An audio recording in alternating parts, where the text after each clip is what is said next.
Mister Sami বেশ দক্ষতার সাথে কিন্তু উইকেট কিপারের দায়িত্ব পালন করছে। আপনারা পূর্বের থেকেই লক্ষ্য করে আসছি। বল করলেন একদম কোমরের উপরে বলটি ছিল, কবজির মোচড়ে ঘুরিয়ে দিয়েছেন মিড অফে। শর্ট ফিল্ডার উনি কিন্তু বলটিকে তালিবন্ধ করে সরাসরি বোলিংয়ের হাতে তুলে দিয়েছেন। ততক্ষণিক একটি রান করতে সক্ষম হয়েছে। আবার বল করেছেন, হাঁকিয়েছিলেন। দক্ষতার সাথে উইকেট কিপারের দায়িত্ব পালন করছে মিস্টার সামি। উনি সরাসরি বলটাকে তালুবন্দি করলেন, ব্যাটে বলে হয়নি, যার কারণে কোনো রান হবার সম্ভাবনাও কিন্তু নেই। প্রিয় দর্শক, আপনারা দেখতে পাচ্ছেন আবার বল হয়ে গেল। সেই ক্ষেত্রে বলটা কিন্তু লেগ স্টাম্পের অনেক বাহিরে ছিল, ব্যাট বল হয়নি, অতিরিক্ত একটি রান কিন্তু যোগ হয়ে গেল। আম্পায়ার দুহাত প্রসারিত করে জানিয়ে দিলেন এটি ওয়াইড। সামিট গ্রুপের কর্তৃপক্ষ এই টুর্নামেন্টের আয়োজন করেছেন। আরেকটি বল হয়ে গেল। ব্যাটিং বারবার পরাস্ত হচ্ছে, ব্যাটে বলের সাথে যেন সংযুক্ত করতে পারছেন না কোনো ক্রমেই। আমি যেটা বলতে চাচ্ছিলাম, সামিট পাওয়ার প্লান্টের পক্ষ থেকে এই আয়োজনটি করেছে টুর্নামেন্টের। অনেক সুন্দর একটি মনোরম পরিবেশ, দেখতে অত্যন্ত সুন্দর, কিন্তু বেশ আনন্দের ব্যাপার। এখানে যতগুলি স্টাফ রয়েছে তারা বিভিন্নভাবে দল গঠন করে তারা এই টুর্নামেন্ট খেলে থাকেন বা আয়োজন করে থাকেন। আবারও বোলিং, দৌড় শুরু করলেন, আম্পায়ারকে অতিক্রম করে বল করলেন, রক্ষণাত্মক ভঙ্গিতে মোকাবেলা করলেন ব্যাটিং। এ বলেও কোনো রান নেই। শর্ট মিড অফ থেকে কিন্তু ফিল্ডার বলটা কুড়িয়ে আবারও বোলিংয়ের হাতে দিয়ে দিলেন। সেই সাথে আরেকটি ওভারের খেলা শেষ। প্রিয় দর্শক, আপনারা নিশ্চয় জানেন, আপনাদেরকে আগেও জানিয়ে দেওয়া হয়েছে, 126 রানের টার্গেটে কিন্তু তারা নেমেছে অলরেডি।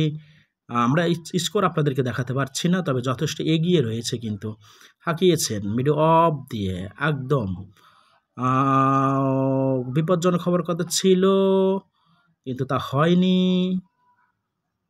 শর্ট ক্যাচ ছিল কিন্তু, যার কারণে খুব সহজেই দুজন ব্যাটসম্যান জায়গা বদল করতে সক্ষম হয়েছে। ক্রিকেট অত্যন্ত গুরুত্বপূর্ণ, ওয়ান্ডারফুল বল সুইং করেছেন, লেগ দিয়ে ঢুকেছেন।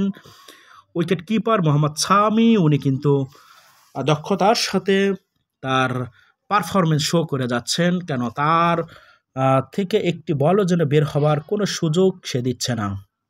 এর আগে মিস্টার জাকির উনি যথেষ্ট পারফরমেন্সের সাথে উইকেট কিপার দায়িত্ব পালন করেছিলেন। মিড অফ দ্য শট করেছেন, একদম বাউন্ডারির কাছে ফিল্ডিং, সেখানে বলটা কুড়িয়ে ফেরত পাঠাচ্ছেন, কিন্তু রান নেওয়ার কোনো সুযোগ কিন্তু ব্যাটিংটা পাননি, যার কারণে কোনো রান হলো না।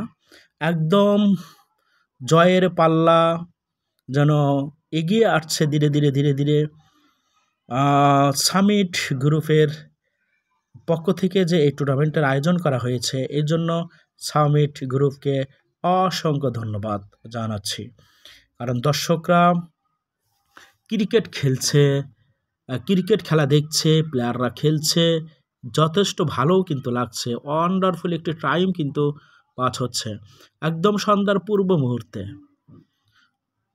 বিকাল হাঁকিয়েছেন, একদম স্ট্রেট বল চলে গেল সীমানার বাইরে, একদম মাথার উপর দিয়ে বোলিং এবং মিড অফ অনের বাউন্ডারি ফিল্ডিংরা শুধুমাত্র তাকিয়ে দেখলেন বলটি কোথায় যায়। বলটি ভাসতে চলে গেলেন একদম ঠিক বাউন্ডারির বাইরে, ছক্কা।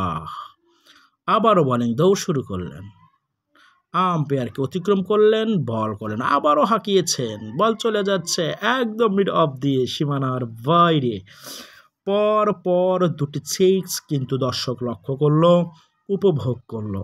আবার বাউন্ডারি, অসম্ভব শট। ভয় নেই, ডর নেই, ব্যাটিংয়ের হৃদয়ে রয়েছে বিশ্বাস। তাই যেমনে ব্যাট হাঁকাচ্ছে ঠিক তেমনেই কিন্তু চলে যাচ্ছে। ইতিমধ্যেই আমরা দেখতে পাচ্ছি উইকেট কিপারের পরিবর্তন, মিস্টার জাকির কিন্তু আবার এসে গ্লোভসটি হাতে নিয়েছেন।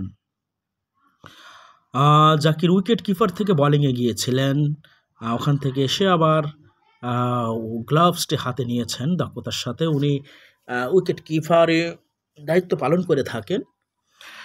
প্রিয় দর্শক, অবশ্যই বর্তমান সময়ে বাংলাদেশের খুবই পছন্দের একটি খেলা ক্রিকেট। আমরা দেখতে পাই রাস্তাঘাটে চলতে গিয়ে, ইরি খেতে, বাঁধঝাড়ে, ছোট বড় যেখানে জায়গা থাকুক না কেন, একদম ছোট থেকে বড়রা সবাই ব্যাট আর বল নিয়ে কিন্তু তারা মাঠে বাঁধঝাড়ে খেলে। ইতিমধ্যে কিন্তু হাঁকিয়েছিলেন, একদম মিড অফ দিয়ে বল চলে গেল বাউন্ডারি ফিল্ডিং এর হাতে। ফিল্ডিং কিন্তু বলটা খুব সহজেই তালুবন্ধ করতে সক্ষম হয়েছেন। ওভার পারফরমেন্সের মাধ্যমে আরও একটি উইকেটের পতন। মাত্র 12টি বল অতিক্রম করে ওভার করে মোকাবেলা করে কিন্তু রান করতে সক্ষম হয়েছেন 28টি। অসাধারণ পারফরমেন্স ব্যাটিংয়ের ছিল। জয়ের পাল্লাটাকে খুব কাছাকাছি দিয়ে কিন্তু উনি ক্রিজ ত্যাগ করে প্যাভিলিয়নের দিকে চলে আসছেন। প্রিয় দর্শক, আমরা দেখতে পাই বিপিএলে যে স্পন্সর করেছে সামিট, সেই সামিট গ্রুপে কিন্তু পাওয়ার প্লান্ট, এটি গাজীপুর কড্ডাতে অবস্থিত। সেখানে বিশাল বড় এরিয়া, তার মধ্যে এই একখণ্ড মাঠও কিন্তু তারা করে রেখেছেন।